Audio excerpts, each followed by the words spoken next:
What license do I need to open a tattoo shop? Well, in this video, I'm going to answer that question. And not only that, I'm going to share with you also the other documents and permits you require to open that tattoo studio.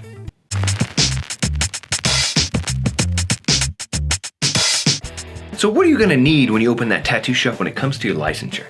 Well, before we even get to that part, there's going to be some foundational things that must be done before you even open a tattoo studio. I mean, it's a tattoo shop, right? You're marking people's skin. You're using needles to put that ink into their flesh, right? So you're going to need right out the gate a relationship and a account with a professional biohazard disposal company. Now, if you check out my YouTube channel, you're going to see in the content, I went through and did a full walkthrough, a full health inspection through my tattoo studio, and I talk about all the initial product, all the initial processes and documents you'll need.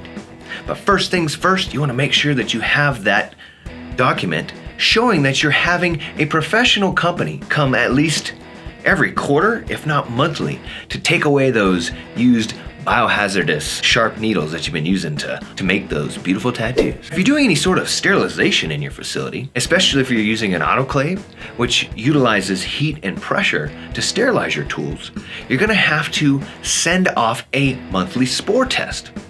Now what that is you're going to get these live spore cultures from a professional company that does this service. You're going to take those spores and you're going to place it into a sterilization pouch and place it in your autoclave and run a full cycle.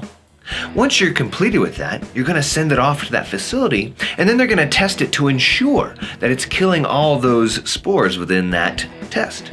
Once they've approved it, they will send you a document sharing that it has passed that particular test, and that will be something that is very important, especially not just open a studio, but when that health inspector comes. Now, our first license is, well, a city license.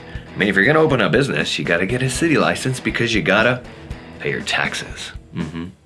Some states, like New Mexico, actually still have gross receipts tax. So we have to pay 7.85% of every procedure we do. So that requires us to get a CRS number. But regardless, you're going to need to get a state and federal tax ID number so you can pay those taxes. Now, a couple of pro tips. Especially to keep in the habit of never getting behind on those taxes, is to do either monthly, if not quarterly, estimated tax payments. That way, at the end of the year, you're not getting hit with a big old bill. And the second pro tip, pay your taxes, because they will come for you. Trust me. Now, to get a license in most states for a tattoo studio, you're going to require some more foundational certifications. And that's your bloodborne pathogens, first aid, and CPR. Now, we're not going to dig deep into what those are in this particular video, but you want to have that bloodborne pathogens training when you open a studio because you're playing with people's blood. You're opening flesh. It's so easy for you to be tattooing and then touch your phone, touch something else, and then you've cross-contaminated with your client. So this is foundational training on how to avoid these types of negative circumstances. First aid is so important because you never know when your client's going to pass out, whether it's having a stroke or they've slipped and hit their head and they've gone to a fit of seizures. You got to know those processes to ensure that, well, they live. And then there's CPR. God, I would hate to have to give CPR to someone in a tattoo studio, but you never know. And this training is so important to ensure that you feel confident if that situation ever arises, but also making your clients feel confident that you could perform this if the situation ever arises. But these are foundational certifications that go towards a professional establishment license. Now, in previous videos and in some of my other content, you'll learn that there's such a disparity in licensure throughout the country. Some states regulate per state, some per city, some per county, some per city, county, and state all at once. So it's really important that you do your due diligence and do research in your area and inquire with your local health department or state regulation department to find out what licensures are required to open an establishment in your area. But here in New Mexico, you require an establishment license, which must be paired with a body art practitioner's license, meaning you've gone through all the particular training you need to become a professional artist, and now you can go through all the particular training and certifications you need to open a licensed establishment.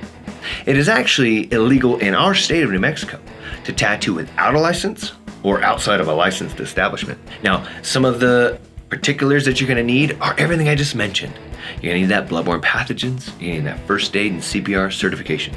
You're gonna have to have that document from your professional biohazard disposal company. You're also gonna require that past spore test from that professional testing facility. And yes, you'll need a city business license. All those will come together, be submitted to eventually get an establishment license. In some states, they may not require a specific establishment license, but you will require at least those bloodborne pathogens, first aid, and CPR training, as well as having a health inspector go through and ensure your area is not cross-contaminating and following those bloodborne pathogens procedural processes. So should you open a tattoo shop without a license?